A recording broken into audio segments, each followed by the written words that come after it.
Hello, I'm David Farrow. You're not really watching the Charleston Times, the Farrow Files, or the Charleston Mercury. You're just talking to me for a minute. Those of you who have followed the Farrow Files and the Charleston Times, thank you. We're about to embark on something completely different. But before we do, I think there are a few things you ought to know. I'm a conservative, but you know what? I'm also a progressive in the sense that I love rock and roll. I believe pot should be legalized. In other words, I'm one of them kids, except for my conservatism.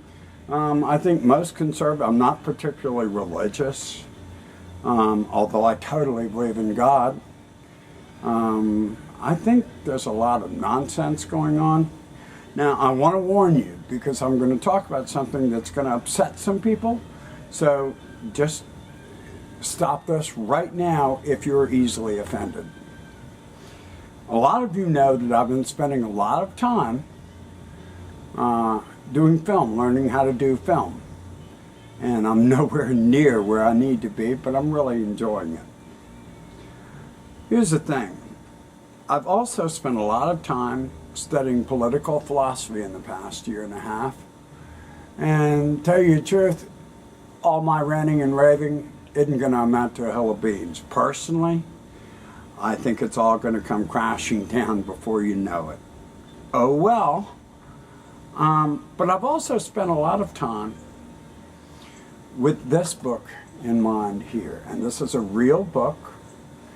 And the fellow Frankfurt, and no, it's not the Frankfurt School, although it should be.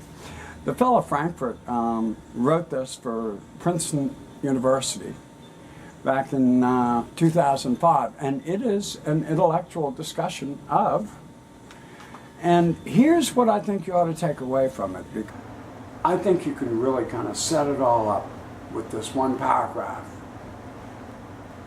Someone who lies and someone who tells the truth are playing on opposite sides, so to speak, of the same game.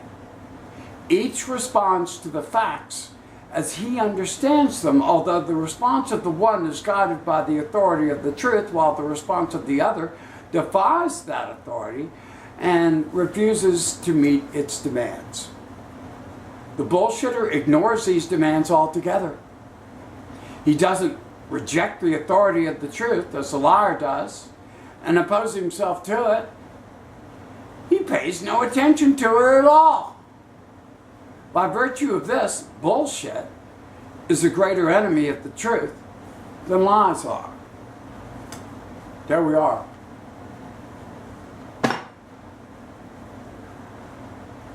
I can't take all the crap anymore. I just can't. It's crazy. It scares me to death. I see things going straight down the drain and feel totally helpless. So instead of trying to fight it, screw it, let's make some money until it all goes down.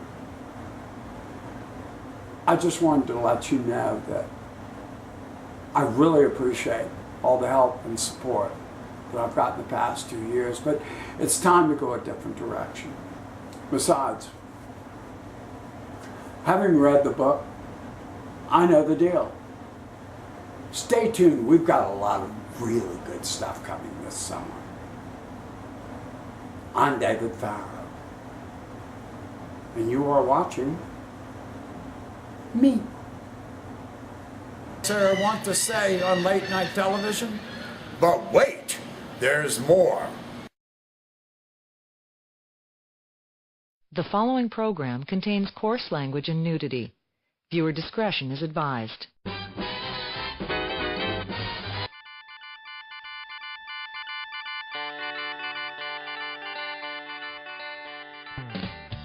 When you become a progressive, you believe in utopia. When you believe in utopia, you vote Democrat. When you vote Democrat, you become a socialist. When you become a socialist, you trust the smartest people in the room. When you trust the smartest people in the room, you get high unemployment. When you get high unemployment, you get civil unrest. When you get civil unrest, terrorists take notice. When terrorists take notice, they blow things up. When they blow things up, the president triggers the NDAA. When the president triggers the NDAA, he becomes a dictator. Don't become a progressive. Join us on the Farrow File.